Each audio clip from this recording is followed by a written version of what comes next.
नमस्कार, मैं डॉक्टर वीरेंद्र कुमार झा आज आप सबसे एक बहुत ही इंपॉर्टेंट टॉपिक के बारे में बात करने जा रहा हूँ। एलोपेशिया। एलोपेशिया का मतलब होता है हेयर फॉल।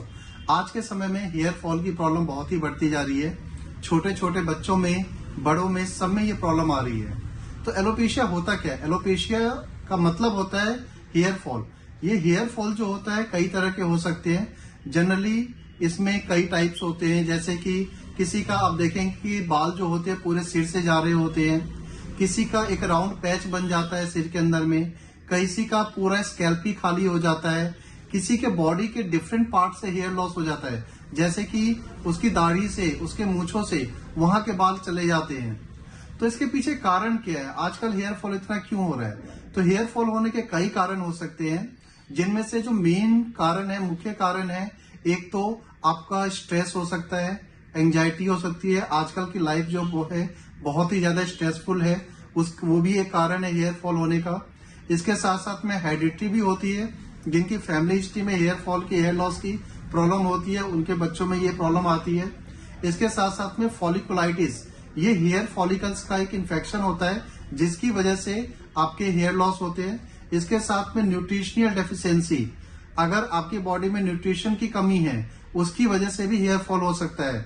या आपकी प्रॉपर नींद नहीं हो रही है, उसकी वजह से भी हेयर फॉल हो सकता है। इसके साथ साथ में कई मेडिसिन ऐसी हैं जिनका साइड इफेक्ट के फॉर्म में हेयर फॉल होता है।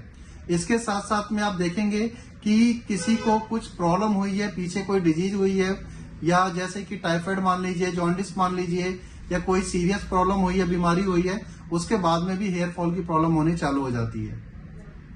तो जब किसी का हेयर फॉल हो रहा होता है, प्रॉब्लम हो जाती है, तो उसको अब हम कैसे ठीक करेंगे? जैसा कि मैं हमेशा कहता हूं, किसी भी डिजीज को ठीक करने के लिए दो पार्ट्स होते हैं, एक सेल्फ मैनेजमेंट, एक मेडिसिन।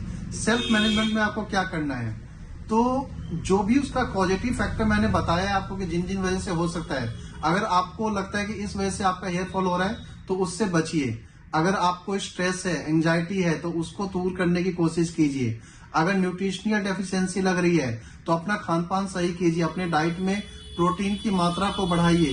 प्रोटीन के लिए आपको, इसके लिए सबसे बेस्ट होता है दालें, फिश, सोयाबीन, आप इसको लीजिए। इसके साथ साथ में आप अपने बॉडी को रिलैक्स कीजिए, नींद पूरी लीजिए। तो इस तरह से आप इसको मैनेज कर सकते हैं। इसके साथ में अगर आपका स्कैल्प, सिर आपको लगता है कि ड्राई है, डैंड्रफ बन रहा है, तो इसके लिए आप वहां पे ऑयल की मसाज कीजिए, इससे भी हेयर फॉल आपका रुकेगा। ये तो मैनेजमेंट का पार्ट हो गया। इसके साथ में मैं आपको मेडिसिन बताऊंगा होम्योपैथी की, जो बहुत ही अच्छी मेडिसिन है, जिसका यूज करके आप हेयर फॉल को रोक सकते हैं। एक मेडिसिन है नेट्रम्यू 30, एक है थैलियम 30 और एक है वाइसवेडन 30। आप इन तीनों ही मेडिसिन के 4-4 बूंदे दिन में 3 बार रेगुलर लीजिए। इसके साथ में मैं आपको कुछ मेडिसिन बता रहा हूं, आप नोट कर लीजिए। Arnica mother tincture, jaborandi mother tincture और इचिनीशिया मदर टिंचर। आप इन तीनों ही मेडिसिन का 30-30 ml किसी बड़े बॉक्स में, डब्बे में उसको डाल दीजिए और उतना ही नाप के मेजरमेंट करके नारियल का तेल उसमें मिला दीजिए। उस सॉल्यूशन को बना करके आप रख लीजिए और उसको रात को सोते वक्त अपने सिर पे उसको मसाज कीजिए। और मॉर्निंग में एक बर्नेट होम्योपैथिक प्राइवेट लिमिटेड कंपनी की एक शैम्पू आती है, बाल्डोनेट शैम्पू, जो कि ये है। आप इस बाल्डोनेट शैम्पू से सुबह में आप शैम्पू कर लीजिए, अपने सिर को धो लीजिए। ऐसा करने से आप देखेंगे कि बहुत जल्दी ही आपके बाल गिरने रुक जाएंगे और जो चले गए हैं वो धीरे धीरे आने लगेंगे। इससे अधिक आपको अगर जानकारी चाहिए या मुझसे ट्रीटमेंट कराना है तो आप मेरे क्लिनिक पे या मेरे मोबाइल नंबर पे मुझसे कांटेक्ट कर सकते हैं। इसी तरह की जानकारी के साथ में मैं फिर से आपके साथ मिलूंगा। जब तक के लिए धन्यवाद।